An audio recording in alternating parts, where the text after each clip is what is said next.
नमस्कार, आप live cities देख रहे हैं। मैं हूं गरिमा भारती।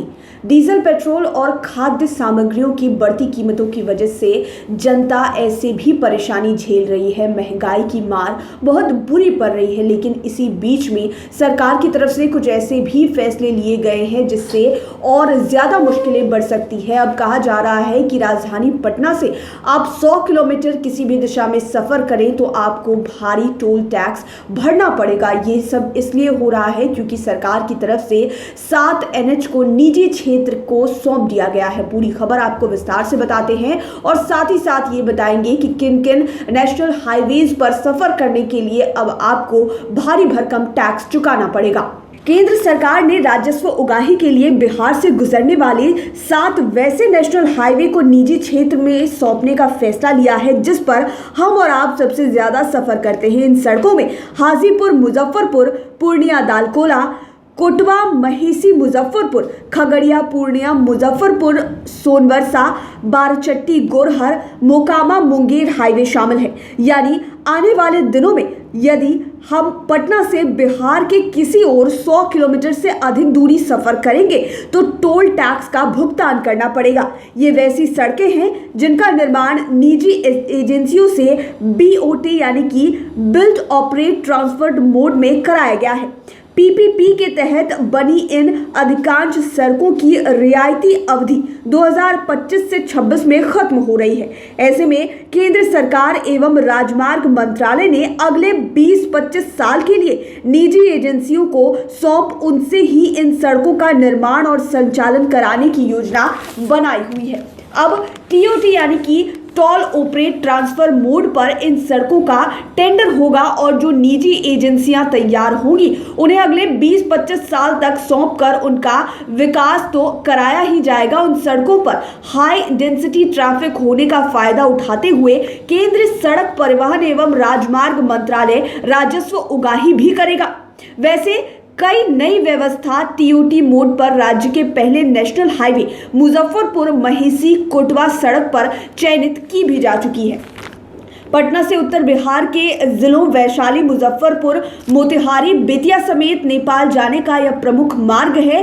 ईस्ट वेस्ट कॉरिडोर का यह हिस्सा है, यानी कि हम बात मुजफ्फरपुर महिषी कोटवा हाईवे की कर रहे हैं। साल 2010 में ही यह 4 लेन हो चुका है। क्यूब हाईवे एजेंसी इसे पिछले साल 2020 में ही 30 साल के लिए अग्रीमेंट पर खरीद चुकी है। बात अगर हाजीपुर मुजफ्फरपुर की करें तो पटना से उत्तर बिहार के जिलों यानी कि वैशाली, मुजफ्फरपुर, सीतामढ़ी, दरभंगा, मधुबनी, मोतिहारी समेत कई जिलों में जाने का यह प्रमुख मार्ग है। इसे भी निजी कंपनियों को सौंप दिया गया है। पूर्णिया खगड़िया की बात करें तो पटना से उत्तर बिहार के जिले खगड़िया, बेगूसराय, सहरसा, मधेपुरा, कटिहार, किशनगंज समेत कई जिलों को ये मुख्य मार्ग जाती है।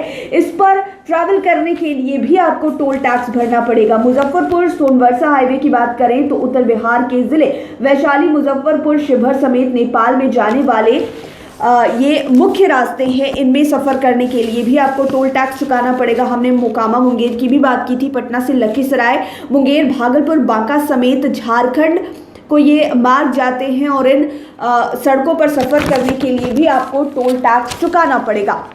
पूर्णिया दालकोला की बात कर लें तो ईस्ट वेस्ट कॉरिडोर का यह हिस्सा है।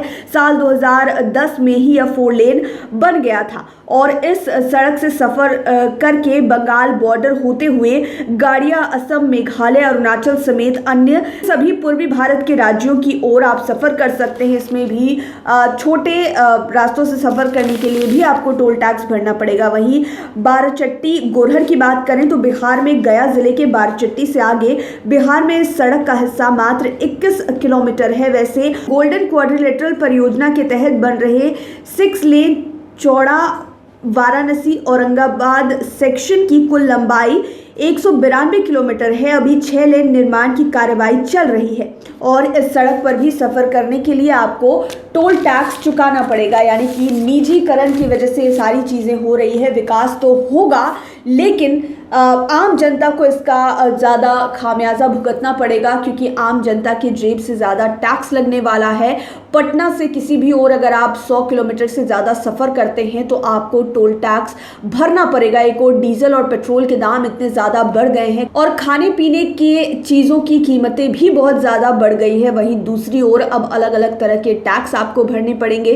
पहले सड़क से लंबी यात्रा करने के बाद ही टोल टैक्स भरना पड़ता था, लेकिन अब ऐसा हो गया है कि 100 किलोमीटर के भीतर भी अगर आप सफ़र करते हैं तो आपको टोल टैक्स भरना पड़ेगा, क्योंकि सरकार ने उन सड़कों को निजी क्षेत्र के हवाले कर दिया है। देखने वाली बात यह होगी कि आगे इस मसले पर और क्या कुछ होता है। बात विकास की जा रही है, तो क्या सचमुच में निजीकरण के बाद पूरे देश में विकास उस स्तर पर हो सकता है जिस कीमत पर सरकार ने निजीकरण करने का फैसला लिया है। लाइव सिटीज के साथ आप बने रहें, हमारे चैनल को सब्सक्राइब करें।